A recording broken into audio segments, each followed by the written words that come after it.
It was nearing midnight, and I was navigating a narrow, deserted road deep in Alaska's wilderness. Towering pines loomed on both sides, their shadows stretching across the icy pavement under my headlights.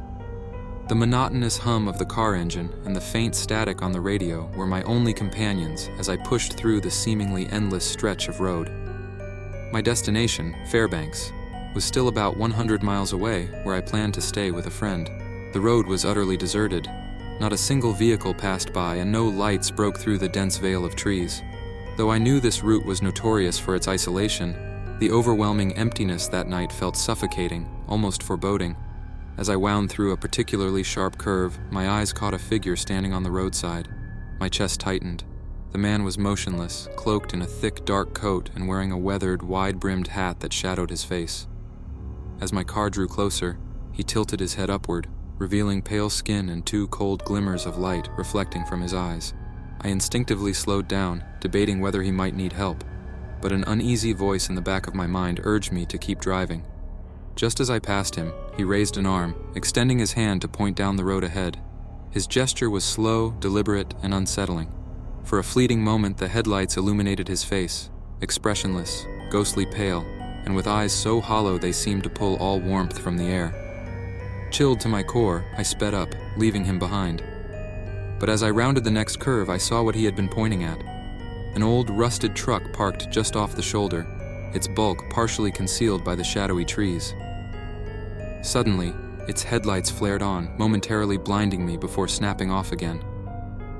My pulse quickened as I passed the vehicle, my eyes fixed firmly on the road ahead. Minutes later, those same headlights appeared in my rearview mirror.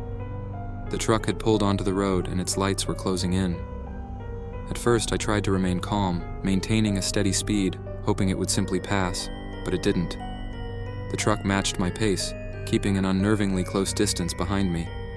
Anxiety began to claw at me. The rumble of its engine grew louder, more menacing, and its headlights blazed with an intensity that filled my car's interior. I pressed harder on the accelerator, pushing the speedometer toward 80, but the truck stayed close. The road veered sharply, forcing me to ease off the gas, but the truck surged forward, its engine roaring as it closed the gap. Then it swerved into the opposing lane, pulling up beside me. My grip on the steering wheel tightened as I stared straight ahead, refusing to meet the gaze of whoever or whatever was in that truck. After what felt like an eternity, the vehicle suddenly dropped back behind me. A glance in the rearview mirror revealed nothing. The truck had vanished, as though it had never been there. I kept driving, my knuckles white as I clenched the wheel, until the faint glow of lights from a rest stop appeared ahead.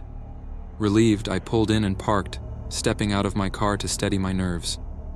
The cold Alaskan air bit at my skin, grounding me in reality.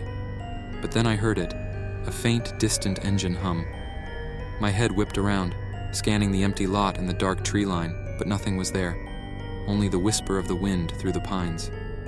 I climbed back into the car and didn't stop until I reached Fairbanks. When I shared the experience with my friend, his expression grew grave. "A truck, huh?" he said quietly. "And a man by the road?" He went on to tell me about local legends, a phantom truck that chases drivers and a shadowy figure who appears to warn or lure them. Decades ago, a truck driver was said to have died in a wreck on that stretch of road. His body was never recovered, only his hat found in the snow. To this day, I can't shake the memory of that man's lifeless face or the blinding lights of that truck. Some roads are more than just lonely. They carry echoes of the past, lingering in the darkness, waiting for unsuspecting travelers like me.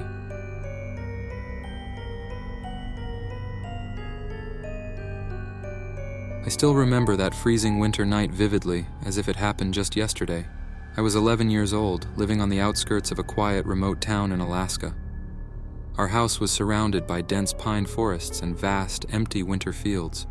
Snowdrifts lined the narrow road like icy walls, and when night fell, the darkness was profound, pierced only by the faint glow of our porch light. That night was unusually calm. The only sounds were the mournful howl of the wind and the occasional crackling of the wood-burning stove in the living room.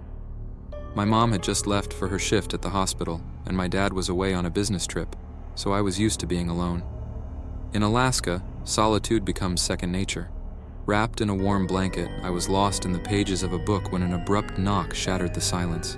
The loud sound startled me, echoing through the empty house. I set the book aside and stared at the door, waiting. A second knock followed, this one louder, more urgent. Peeking through the peephole, I saw a man bundled in thick winter clothing. His coat was zipped tight, a scarf covered most of his face, and a beanie was pulled low over his head.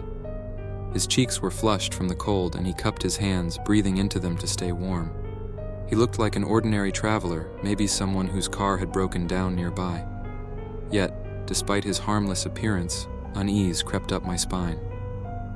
The knock came again, followed by his muffled voice. "Hey, sorry to bother you. My car broke down up the road. Any chance I could come inside to warm up and use a phone?" His tone was polite, even friendly, but something about his shifting eyes made me hesitate. He glanced at the windows, the surrounding woods, and then back at the door, almost as if he were assessing the place. It was freezing outside, though, and my parents had always taught me to help others in need. Telling myself I was overthinking, I opened the door, but left the chain on. "I can call someone for you," I offered, keeping my voice steady and hoping he wouldn't push to come inside. His pale, piercing eyes locked onto mine. "Thanks, kid, but it'd be much easier if I could just step inside for a second. I won't take long," he said, his voice calm but insistent. "I'll grab the phone and bring it to you here," I replied firmly, ignoring the nervous flutter in my chest. For a moment, he didn't move. His gaze hardened and his smile faltered. "Come on," he said, his tone shifting, becoming sharper. "It's freezing out here, just a few minutes." The subtle edge in his voice set off every alarm in my head. When he leaned closer, placing a hand on the door, I took a step back, gripping it tightly. "That's okay," I stammered. "I'm calling for help now. They'll be here soon." His smile faded entirely, replaced by a cold, calculating expression. "You're a tough one, huh?" he muttered, almost to himself. His eyes flicked past me, scanning the shadows inside the house. For a long, agonizing moment, he stood there, his gaze heavy and unnerving. Finally, he stepped back, his movements slow and deliberate. His eyes never left mine as he spoke again, his voice chillingly low. "You know, it's not safe being out here all alone," he said. "You never know who might show up or what they might do." I stood my ground, keeping my expression as neutral as possible despite the fear racing through me. He seemed to study me, waiting for some sign of weakness, but I didn't waver. Eventually, with a twisted smirk, he turned and melted into the shadows of the trees. I slammed the door shut and locked it, every muscle in my body tense. The silence returned, but it felt oppressive now, as if the house itself was holding its breath. I checked every lock and window, pacing nervously, unable to shake the feeling that I was being watched. When dawn finally broke, I ventured outside, trembling from both the cold and the remnants of fear. The snow around the house was marked with footprints, his footprints. They circled the house, leading from the woods to the windows and back again. On one of the frosted panes I saw it, a message written with a finger in the frost. "I'll see you soon." I never saw the man again, but that night stayed with me. The memory of his icy eyes and that unsettling smirk haunts me. In Alaska, the wilderness is full of dangers, but the most terrifying threats aren't the wolves or the cold. They're the people who emerge from the darkness, wearing friendly masks to hide far more sinister intentions.